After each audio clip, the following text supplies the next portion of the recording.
of course, COVID has affected everyone, young, old, rich, poor, everyone across the globe. So it's the first pandemic I've experienced that has, really flattened things for everyone. And there's been a lot of webinars going around, and I'm sure you've been to many, many webinars.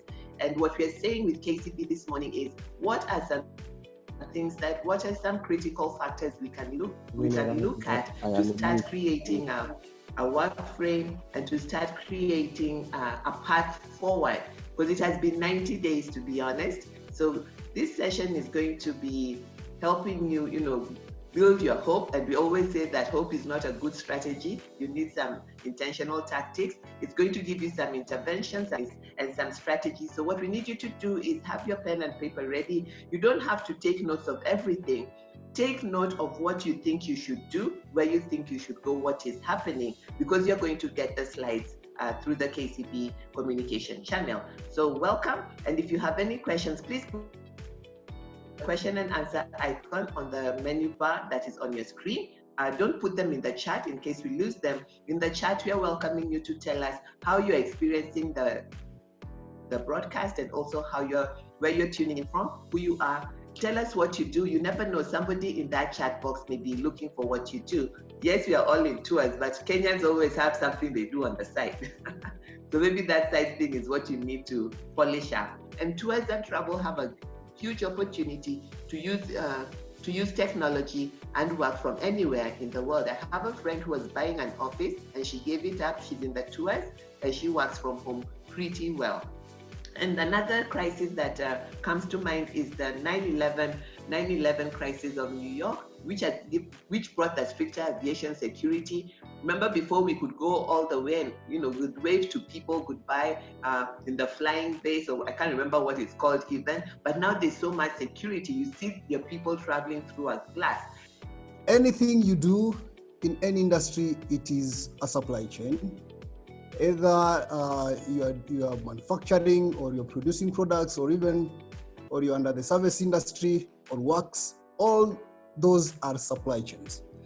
And these supply chains, when you are in a certain supply chain, you need to add value in your supply chain.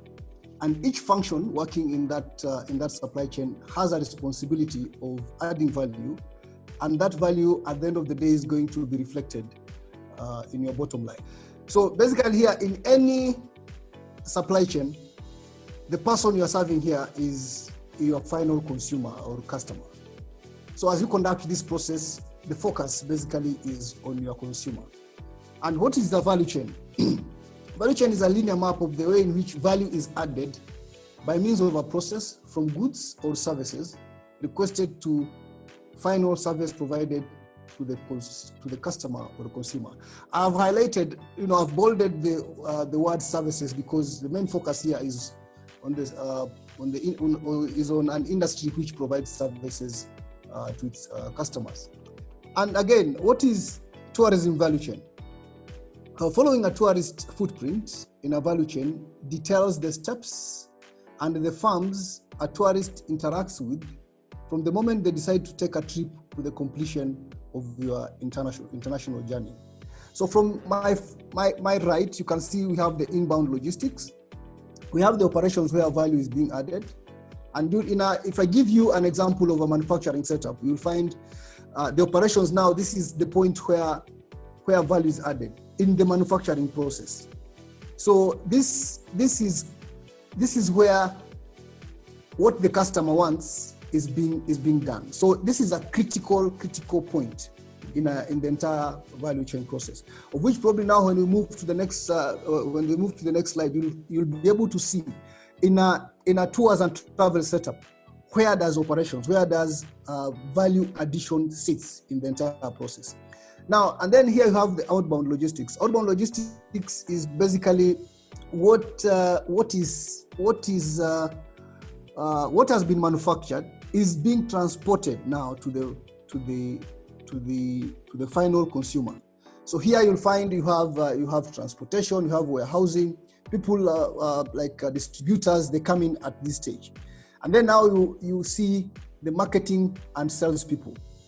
Marketing and sales people, basically, they're the ones who direct where did this need come from. And this is critical because, as you know, the marketing and sales people, they're the ones who bring in business to our organizations. So they're in a position or even assisting logistics to be able to supply the goods and services to the right place at the right time, within the right costs, at the right quality, in whichever way. It doesn't matter when it is a service or it is a product which is being supplied. And then you have the services which are being provided. These are what we call after-sales services, for example, when you are supplying goods. And then on the bottom, you'll see the support activities which each and every organization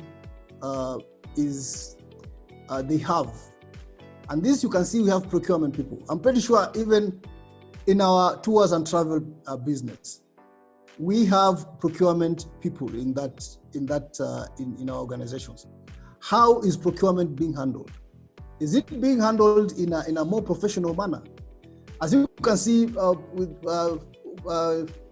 late, you've seen what is happening probably in the county governments, for example, of flawed processes which have costed the country a lot of money. A similar thing is happening in our organizations. As much as we might say that a tours and travel doesn't have much to be purchased, but we need to realize that procurement is key. And what are we procuring here? We procure those services. If you get a customer or a client who wants to go on holiday, they pay. You procure services from the hotels. You procure services from transporters, probably. You procure services of staff. How do you do procurement? And everything which, just to put into perspective, it is 80% of the investments or the budget in any organization goes through procurement, 80% or even more, apart from maybe salaries, which they don't go through procurement. So what you need to realize, my point here is to tell you that things need to be done as a support activity in our value chain. Things need to be done in a correct way. Procurement processes need to be followed.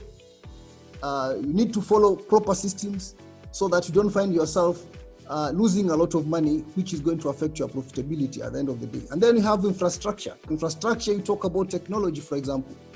The systems, the standards which are placed in the organization. These are very key in our tours and travel industry. Then human resource management. Are you employing the best professionals? If it's a procurement professional, have you employed someone who has a background in procurement, someone who is licensed by Kenya Institute of Supplies Management to function? Most of our organizations, you'll find we have our own people who do procurement.